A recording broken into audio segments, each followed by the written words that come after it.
हमें खुशी है कि पिछले सप्ताह ये मुद्दा संसद में भी उठा है और संसद में उपराष्ट्रपति ने सरकार को बोला है कि अब ये वाला संविधान बंद करो और वो संविधान मार्केट में ले आओ जिसमें 299 संविधान निर्माताओं के सिग्नेचर हैं और 22 जिसमें चित्र बने हुए। और सरकार ने जवाब दिया है कि हम ये करने वाले हैं, बहुत जल्दी हम ऐसी व्यवस्था करेंगे कि इस तरीके का संविधान जिसमें कोई चित्र नहीं है, जिसमें सिग्नेचर नहीं है, ये बंद हो जाए और मूल संविधान की कॉपी बंटना शुरू हो जाए। अब कुछ लोग सोचेंगे चित्रों से क्या होगा, चित्र आ जाएंगे तो क्या फर्क पड़ेगा। मैं कह रहा हूं जमीन आसमान का फर्क पड़ेगा। जिस दिन संविधान के चित्र आ जाएंगे जजों की मनमानी रुक जाएगी। यह संविधान डिस्ट्रिक्ट कोर्ट में नहीं खुलता है। हमारे बहुत सारे अधिवक्ता बंधु बैठे हैं, डिस्ट्रिक्ट कोर्ट में IPC, CPC, CrPC, NDPS act, बाकी कानून खुलते हैं, कॉन्स्टिट्यूशन नहीं खुलता, रेयरली खुलता है, बहुत कम। लेकिन यह संविधान हाई कोर्ट और सुप्रीम कोर्ट में पर डे खुलता है। लगभग सारे जज एक आध दो बार दिन में एक बार जरूर संविधान खोल लेते हैं। इस संविधान की व्याख्या भी हाई कोर्ट सुप्रीम कोर्ट में होती है, डिस्ट्रिक्ट कोर्ट में नहीं होती।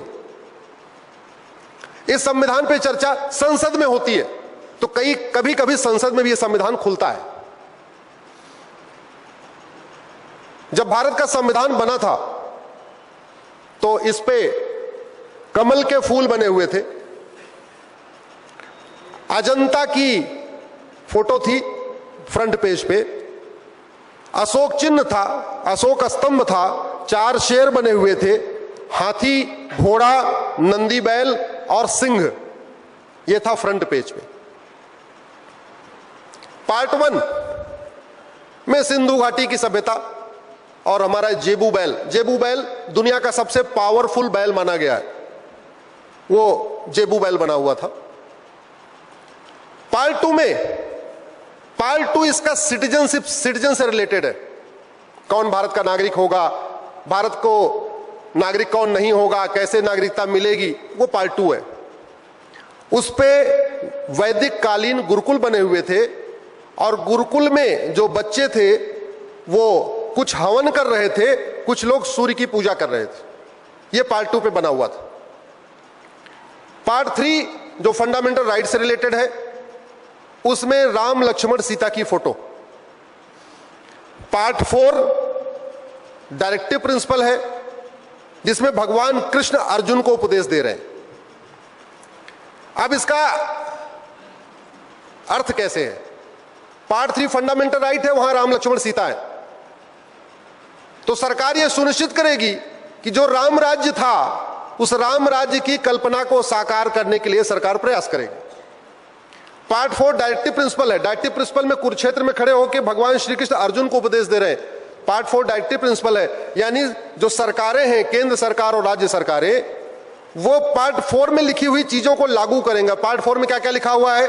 नशाबंदी करो, आर्टिकल 47, गौ हत्या रोको, आर्टिकल 48, जो भारत के पौराणिक स्थान है उनको रिस्टोर करो, यानी काशी, मथुरा, भद्रकाली, भोजशाला, अटाला, ये जितने हमारे गुलामी के दौरान तोड़ दिए गए उनको रिस्टोर करो। तो वहां कृष्ण को अर्जुन को उपदेश देते, यानी संविधान जैसे सरकार को निर्देश देता है, ऐसे कृष्ण अर्जुन को उपदेश देते हैं।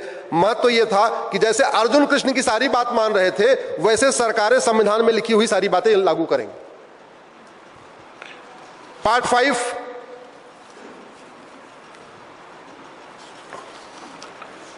5 पे गौतम बुद्ध जी लोगों को ज्ञान दे रहे हैं। पार्ट 6 पे भगवान महावीर की फोटो, पार्ट 7 पे सम्राट अशोक की फोटो, पार्ट 8 पे हनुमान जी की फोटो, भारत के संविधान में हनुमान जी की फोटो।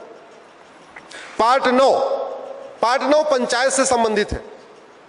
ये जो ग्राम प्रधान वगैरह चुने जाते हैं वो पार्ट 9 के अंतर्गत चुने जाते हैं। वहां किसकी फोटो? वहां सिंहासन 32 बनी हुई है, राजा विक्रमादित्य बैठे हुए हैं। फोटो क्यों बनाई गई? कि सारे प्रधान राजा विक्रमादित्य जी की तरीके परड़े दरबार लगा के खुले स्थान पे बैठे और लोगों की समस्या ठीक करें।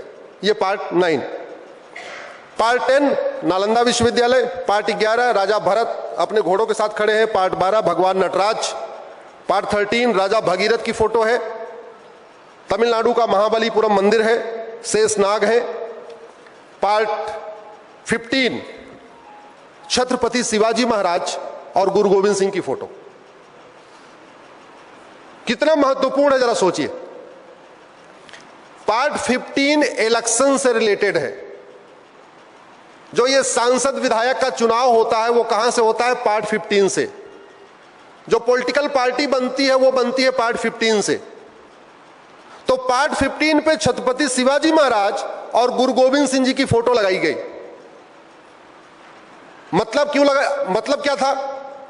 मतलब यह था कि पॉलिटिकल पार्टियां छत्रपति शिवाजी महाराज और गुरु गोविंद सिंह जी के आदर्शों पे चलेंगी। जो कुछ छत्रपति शिवाजी महाराज चाहते थे, जो कुछ गुरु गोविंद सिंह जी महाराज चाहते थे, उनको पॉलिटिकल पार्टियां पूरा करेंगी। और जनता जिसको वोटिंग का अधिकार पार्ट 15 से मिला हुआ है, वो ये देखेगी कि कौन सी पॉलिटिकल पार्टी छत्रपति शिवाजी महाराज और गुरु गोविंद सिंह जी के आदर्शों पे बिल्कुल खरा उतर रही है, उसको जनता वोट करेगी। पार्ट 17 में गांधी जी की फोटो, पार्ट 18 में नोआखाली के दंगे हुए थे जो विभाजन के समय, उसकी फोटो थी। उद्देश्य क्या था? दोबारा दंगे ना हो, दोबारा भारत का विभाजन ना हो, सरकारें ऐसे कदम उठाएंगी। पार्ट 19 में सुभाष चंद्र बोस की फोटो, पार्ट 20 पे हिमालय पर्वत, पार्ट 21 पे रेगिस्तान, पार्ट 22 पे समुद्र की फोटो। ये सारे फोटो डाले गए थे। अब जरा सोचिए, अगर ये फोटो आ गया होता, ये फोटो रहे होते इसमें, संविधान से नहीं निकले होते, तो भारत के संविधान में सेकुलर शब्द जोड़ा जा सकता था क्या? जोर से बोलिए जरा भाई। अगर भारत के संविधान में भगवान श्री राम है, भगवान कृष्ण है, भगवान नटराज है, गौतम बुद्ध है, भगवान महावीर है, हनुमान जी है, राजा भगीरथ है, राजा भरत है, गुरुकुल बना हुआ है, नालंदा बना हुआ है, छत्रपति शिवाजी महाराज है, गुरु गोविंद सिंह जी है, तो उसमें सेकुलर जोड़ सकते थे क्या? नहीं। तो पिता ने इन सारे चित्रों को हटवा दिया और बेटी ने 1976 में इसमें सेकुलर जोड़ दिया। भारत को बर्बाद करने की शुरुआत भारत के संविधान से चित्रों को हटा के हुई है। और नतीजा यह हुआ, अगर ये इसमें चित्र रहे होते तो सुप्रीम कोर्ट के जज और हाई कोर्ट के जज भारत की संस्कृति के खिलाफ कोई फैसला नहीं दे पाते। अगर इसमें गुरुकुल बना होता तो सुप्रीम कोर्ट के जज, हाई कोर्ट के जज कभी यह नहीं कहते कि गुरुकुल और मदरसा एक समान होता है। अगर इसमें गुरु गोविंद सिंह जी की फोटो रही होती, छत्रपति शिवाजी महाराज की फोटो रही होती, तो यहां पे धर्मांतरण रोकने के लिए कठोर कानून बना होता और कोई भी कोर्ट ये नहीं कह पाती कि फ्रीडम ऑफ रिलीजन का मतलब फ्रीडम ऑफ कन्वर्जन होता है।